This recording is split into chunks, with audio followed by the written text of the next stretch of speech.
everybody, E here.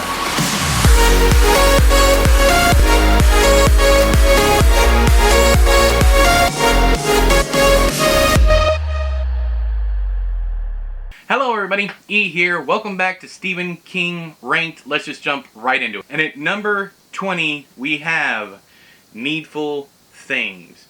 The only thing that keeps this book from being an absolute perfect experience is the ending. At least that's how I feel about it.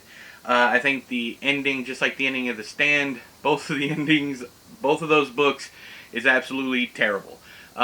Such a great... I know it's supposed to be a dark comedy, but I think he went too far with the ending of this one. But the two women fighting is a standout. I read this one very early. I think I was 14 or 15 years old. I can't remember when it came out. I know this is another one that I stole from my mom's Stephen King book club mailing thing. If you don't know the story about me with Dolores Claiborne, I'll try and leave a link down there in the doobly-doo. But, oh, where's the copyright page? I'm missing the copyright page. But yeah, I stole this one out of the mailbox also. And I can't find the copyright page for some odd reason.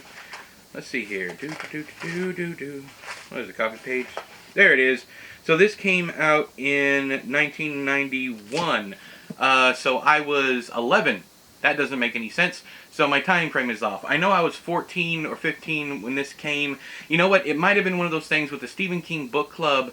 What they did was they would send you, every single month they would send you a book, but they would send you the newest one and then they would send you the old ones in order until the next new one came out. So that's probably what happened here. Anywho, so this one, Leland Gaunt is great. The sheriff, Alan, is terrific. I think the only person I don't like in this book, and this is going to sound really, really bad, but I don't like the little boy. I just didn't feel anything for him, and I was kind of happy that all the bad stuff happened to him. Hate me if you want to. But yeah, like I said, this is a near perfect experience other than the ending. So yeah, number 20 is Needful Things. At number 19, I actually have a retraction. I need to pull Black House from last week, and I need to put it in this place.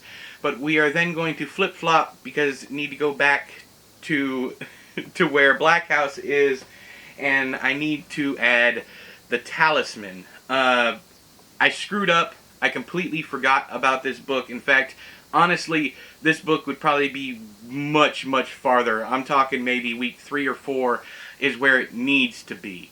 I knew doing these videos back to back was going to be a problem. I was going to end up making a mistake. Even though I wrote out a list, I had Bag of Bones on this list twice. I have no idea why. Anyways, so here we're going to stick this one at 19. You can place it down in week 3 and 4 if you want, but I almost missed it entirely. So the reason I don't like this one is because you can tell the difference. Stephen King writes nothing like Peter Straub. Peter Straub writes nothing like Stephen King. It's funny because if you watch interviews with King, he says that he reached out to Peter Straub because Peter Straub wrote so much like he did. I disagree wholeheartedly.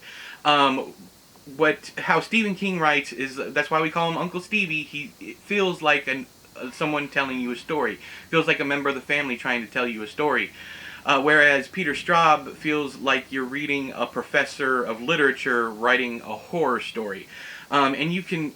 It is very clear who wrote what, which that was fixed entirely in Black House. I'm not sure exactly how they did it after spending so much time away from writing together to come together, unless they just wrote it for a super long time. I don't know. This book bores me to tears. Bores me completely.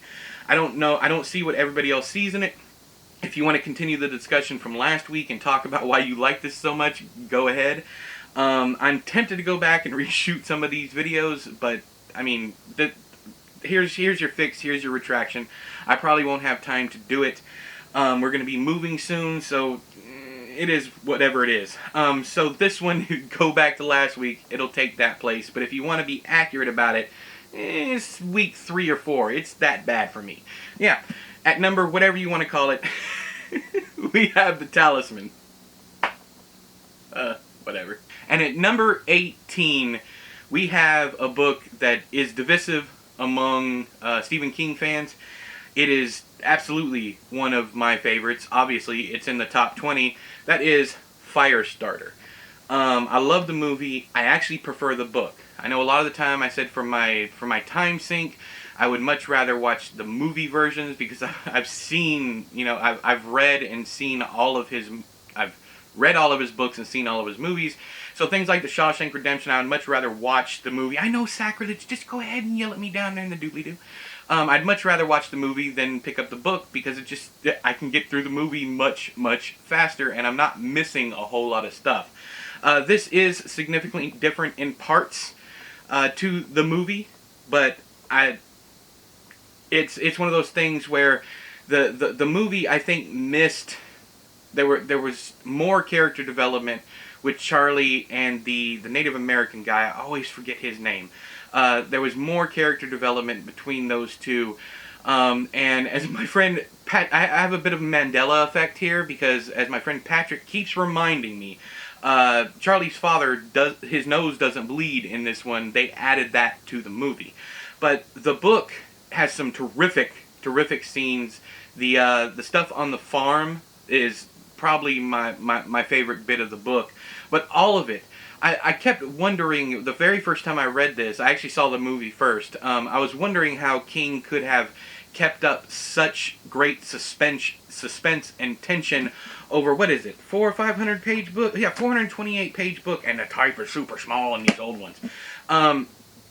But I love Charlie, and I'm one of those people that I wouldn't mind seeing her come back. Like he used to joke that Danny from The Shining and Charlie from Firestarter grew up together and had a bunch of superhuman kids. I wouldn't mind getting a sequel to this one like we got with The Shining in Doctor Sleep. I wouldn't mind that whatsoever. Maybe some people would, but I wouldn't mind it because I like the character so much, and I'd like to see what happened to her because the book is just kind of open-ended. But yeah, at number, what are we at? 18, Firestarter. And at number 17 is yet another book that I absolutely hated the first time I read it, and it wasn't until I was a husband and a father that I understood this book, and that is Lisey's Story. This one, for the first time that I read it, everything went downhill after the assassination attempt. Everything went downhill after that for me, but the second time that I read it, I've read it 3 times so far, but the second time that I've read it, there was so much more in the later sections that I had completely missed. And as far as Booyah Moon is concerned, I'm thinking that the first time we saw something like Booyah Moon is way back in Mrs. Todd's Shortcut. I believe that was in Skeleton Crew. I can't remember, but I think that's it. This story is a beautiful tale of grief. It is a wonderful ode to the significant others of authors or anybody famous, what they go through, what they have to deal with a celebrity spouse, and then what, even more so, what they have to deal with after they die. This book is heart-wrenching. This book has some very, very visceral scenes in it also. But yeah, this one, if you don't like it, if you read it the first time and you didn't like it, or if, let's say you read it and put it down, I'd highly suggest giving it another shot. I don't know if it's the time frame of society that changed my mind, or if it is my own personal life that changed my mind. But it went from a 1-star review to a 5-star review, just not too far apart. I want to say probably maybe 5 years apart. It changed that drastically. So yeah, at number 17 we have Lisey's Story, and at number 16 we got a book that a lot of people are going to groan and roll their eyes over, and I don't care. This is my opinion, and you can suck it. Blaze is number 16. Again, this is a book I hated. Just like you out there, Internet Rage Machine, that's typing down, oh my god, I can't believe he must be on meth, he must be on crack. I don't care. This book is fantastic, but I hated it the very first time I read it. I don't think I had read Of Mice and Men before I read this one. Maybe I had, but I didn't too much care for Mice and Men when I first read it either. It wasn't until I got older and pulled my head out of my ass that I realized how terrific Of Mice and Men was. This one, however, is Stephen King's take on the exact same concept, but imagine that right off the bat, Lenny and George? I just completely blanked on their names. Imagine George is already dead. This one, I don't know what made me love it so much the second time that I read it. There was a huge gulf of time between the first time I read it, when it first came out, and when I reread it again, I think about a year ago. I'm not sure when this came out. I can check the copyright page just to see how long it actually was. 2007, so 2007 all the way to 2019, so we're looking at 12 years.